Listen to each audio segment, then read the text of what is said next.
RAIDMAX, we've got the Vampire Full Tower case. This is an enthusiast high-end case. Of course, we want something that has a lot of room for expansion, good looks. Here it is in the box, which comes in another box, and you can see it nicely packaged there.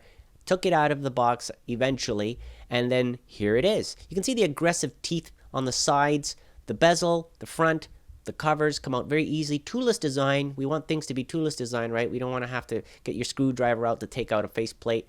Has a dust filter, as you can see right there, so you're good to go. Lots of room for expansion, like I mentioned. And we're going to take a look at all of this more in detail. Let's just keep going down the front of the case, which is the first thing that we see when we look at this. So it has a nice rubber feel to it.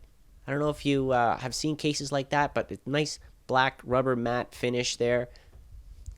And a 200 millimeter LED fan on the front.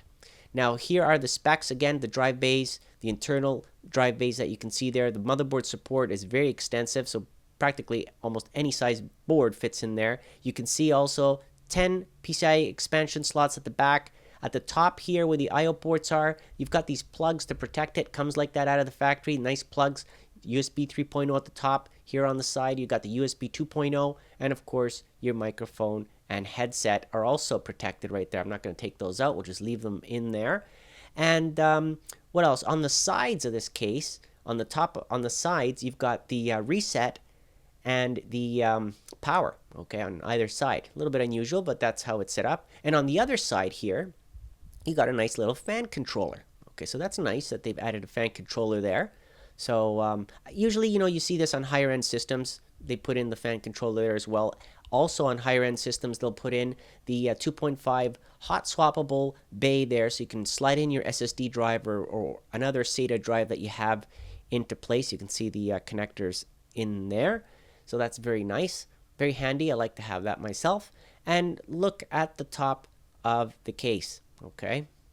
Now, the side panel, very nice, huge window so you can show off all your stuff. You can add 2 more fans on the side panel as well. I took out the thumb screws already so we can take a peek on the inside.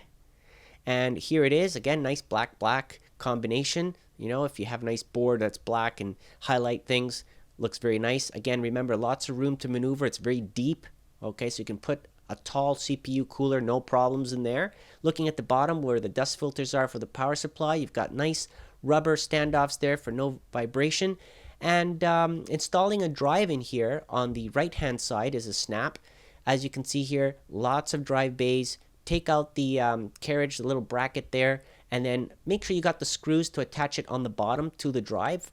Okay, once you have those, you can put the drive in place, align the screws, put all the screws in through the bottom, and once you've done that, then slide it into place. Okay, it latches in there, nice. The optical drive bays, it's a push slide action, as you can see right there. So you just push in, slide over to unlock and release, slide in your optical drive. Okay, and there's a look again at the inside of the case. 10 PCI expansion slots you can see there at the back. And of course, you've got the external capabilities there to flush out some hot air through the top and the rear. Comes with the rear fan. You can add your CPU cooler radiator at the top, for example. There's the hole again for the CPU replacement. Very nice, big, lots of cable management holes. You can see here the twist ties will go around there as well. The front 200 millimeter fan that I mentioned a second ago is a blue LED one. I took out the front panel. There it is at the front of the case. And that's pretty much it for the internals. Lots of expansion possibilities. You're not going to have any problems there with adding a large graphics card. I'll take out the top panel there at the top of the case. You can see what I'm talking about. When you go to replace and add fans, you want a dust filter there. There's one already included. And obviously, if you put in a liquid cooler, you want to be able to get in there, right? So that's why they put that up there, so you can get easily to installing things. Okay, and you can see you can add 2 120 millimeter fans or even 2 140 millimeter fans, no problem at the top. And here is a look at the other side of the case where all your cable management, all that mess is going to happen. And of course, they've done a good job in giving you lots of holes and areas here where you can route all the stuff through, and the twist ties, like I mentioned earlier, can go along there. A little bit of room, of course, to maneuver between the panel and the board.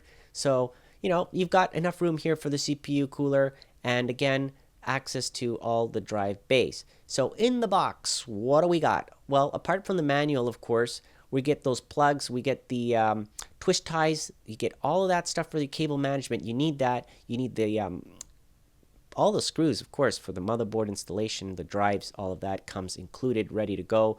Blue LED at the front, very nice looks on this case. Lots of room for expansion. I do like the hot swappable drive bay and the fan controller. I do like the large window. The ability to add additional fans is great. And of course, the looks are a little bit aggressive if you like into the vampire stuff. But again, if you're looking for a well-rounded case, lots of features, this might be it for you. I'll add the latest price below. I'd like to thank RAIDMAX for providing it. Comment below, let me know what you think. And again, thank you for watching.